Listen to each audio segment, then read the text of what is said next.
الحمد لله رب العالمين والصلاة والسلام على رسوله الكريم وعلى آله وصحبه أجمعين. أما بعد فقد قال الله تبارك وتعالى في القرآن الكريم: إن عدة الشهور عند الله 12 شهرا في كتاب الله يوم خلق السماوات والأرض منها 4 حرم. صدق الله العظيم. حقیقت روایات میں کھو گئی، یہ امت خرافات میں کھو گئی. محترم حضرات اور سامعین کرام، آج جمادی الاخری کی 29ویں تاریخ ہے اور امکان چاند کا ہے، اس لیے آج تمام حضرات رجب کا چاند دیکھنے کا اہتمام کریں،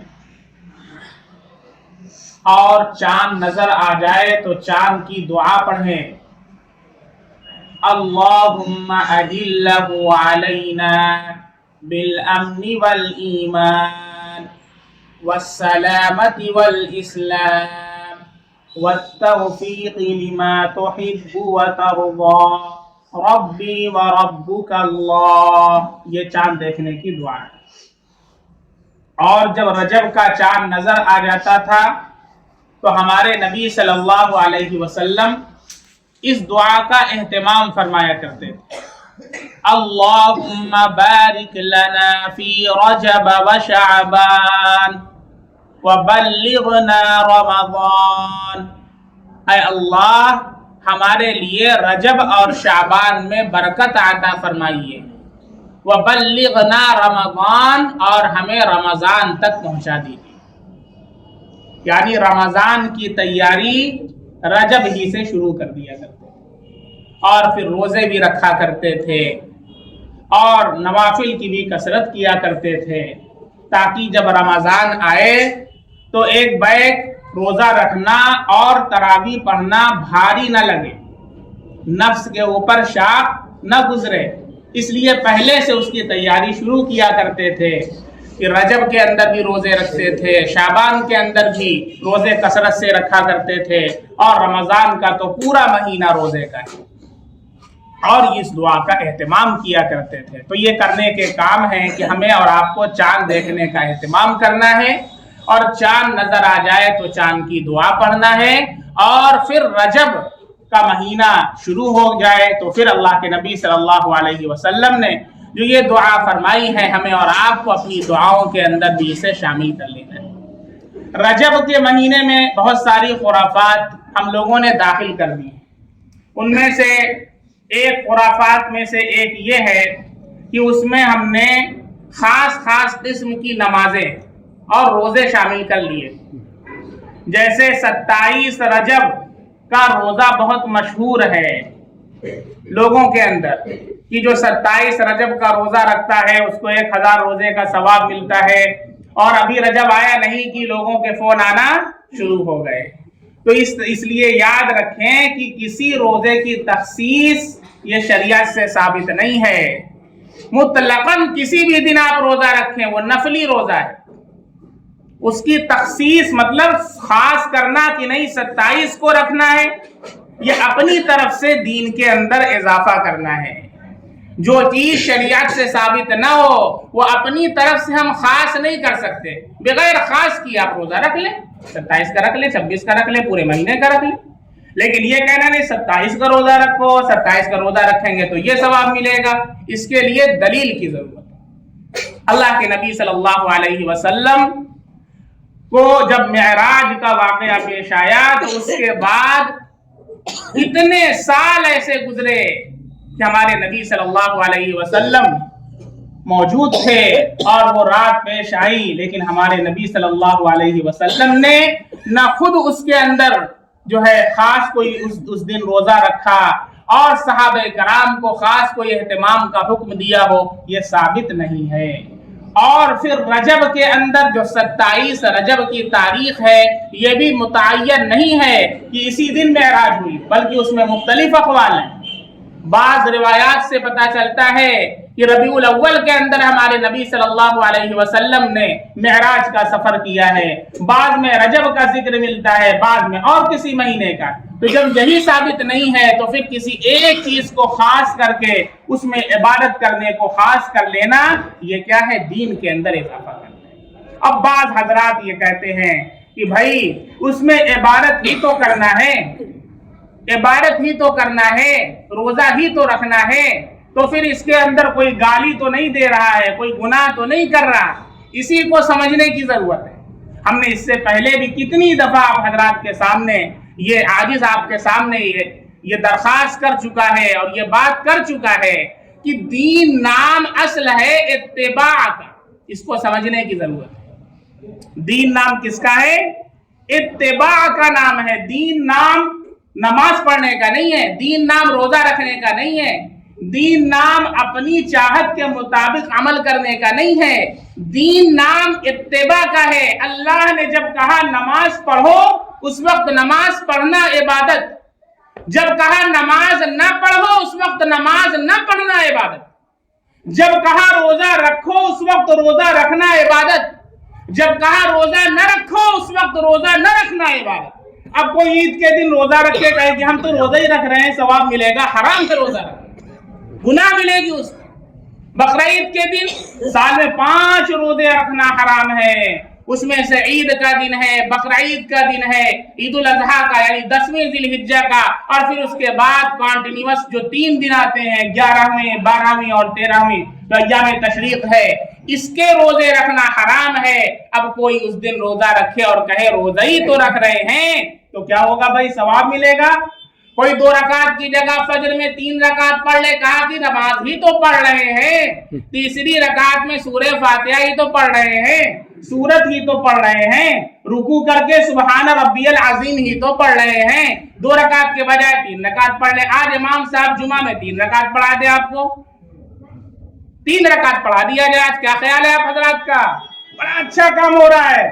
3 رکعت آج امام صاحب نے پڑھایا، تیسری رکعت میں سورہ فاتحہ پڑھا ماشاءاللہ، اور اس کے بعد جو ہے بہت اچھی سورت پڑھی ہے اور خوب اللہ کی عبادت ہوئی ہے اور تاخیر ہو گئی ماشاءاللہ، تو کیا آپ کا خیال ہے نماز ہو جائے گی کہ نماز کو پھر سے دہرانا پڑے گا؟ کیوں بھائی؟ دین نام اتباع کا ہے۔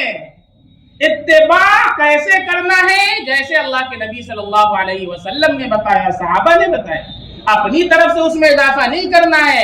ہمارے دین نام ہماری چاہت کا نہیں، ہم کو یہ اچھا لگتا ہے تو پھر دین کا تو کباڑہ بن جائے گا۔ کوئی ایسی اذان دے اور اذان کے لاسٹ میں کیا ہوتا ہے؟ لا الہ الا اللہ، اب وہ اذان میں کہے لا الہ الا اللہ محمد رسول اللہ، اب آپ لوگ دوڑ کر کے آگے، بھائی کیسی اذان دیا؟ کس نے اذان دیا؟ کہا وہ میں نے دیا ہے۔ بھائی کون ہے؟ بتاؤ کیا کام ہے؟ ارے بھائی تو نے لا الہ الا اللہ کے بعد محمد رسول اللہ پڑھ دیا، کلمہ ہی تو پڑھا ہے، کلمہ ہی تو پڑھا ہے پورا، اور کوئی میں نے شراب پی لی ہے، کوئی میں نے جھوا کھیل لیا ہے، آپ حضرات کیا کریں گے؟ کیا کریں گے بھائی؟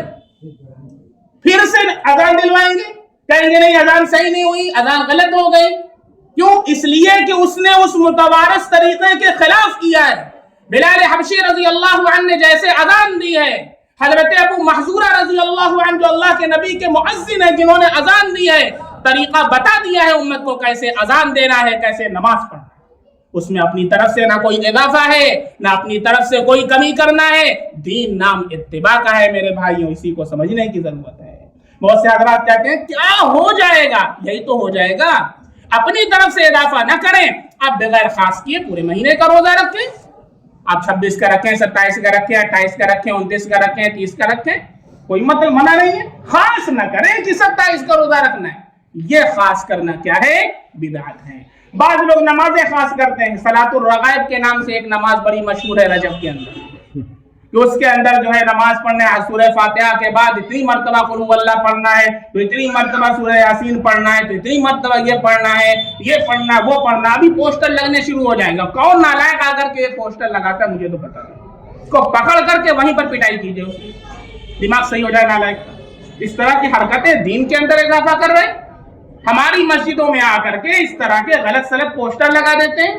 فلاں نماز، ارے کہاں سے تو لایا ایسی نماز؟ کس نے بتایا نماز پڑھنے کے لیے؟ عجیب صورتحال ہے. اور لوگ اس پوسٹر کو دیکھ کر کے ویسے ہی نماز پڑھنا شروع کر دیتے ہیں. بھائی اللہ کے بندے، وہ نماز اللہ کے نبی نے پڑھی ہے، صحابہ نے بتائی ہے کہ تو پڑھ رہا ہے. کون سی نماز پڑھ رہا ہے؟ ایسی کوئی نماز ثابت نہیں ہے.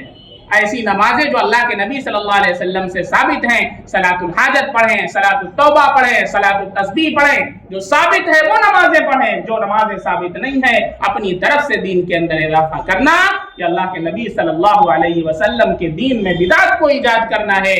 اللہ کے نبی صلی اللہ علیہ وسلم نے فرمایا کہ کل بدعت ضلالہ وکل ضلالۃ فی النار. ہر بدعت گمراہی ہے اور ہر گمراہی جہنم تک لے جانے والی. اس لیے بھائی جو کرنے کے کام ہیں وہ یہ ہیں کہ آج 29 جمادی الاخری ہے. آج ہم لوگوں کو رجب کا چاند دیکھنے کا اہتمام کرنا ہے.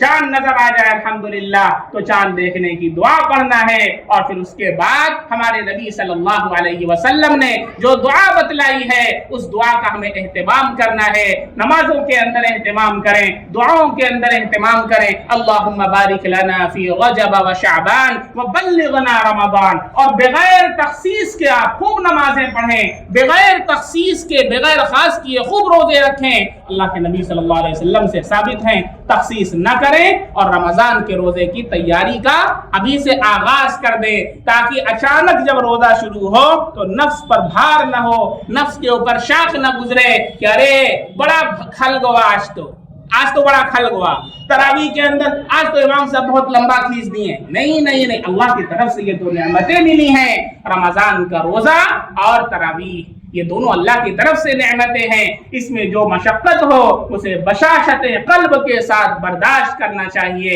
اللہ کی طرف سے اس پر مغفرت کا وعدہ ہے. چنانچہ ایک روایت میں اللہ کے نبی کا ارشاد ہے، من قام رمضان ایمانا واحتسابا.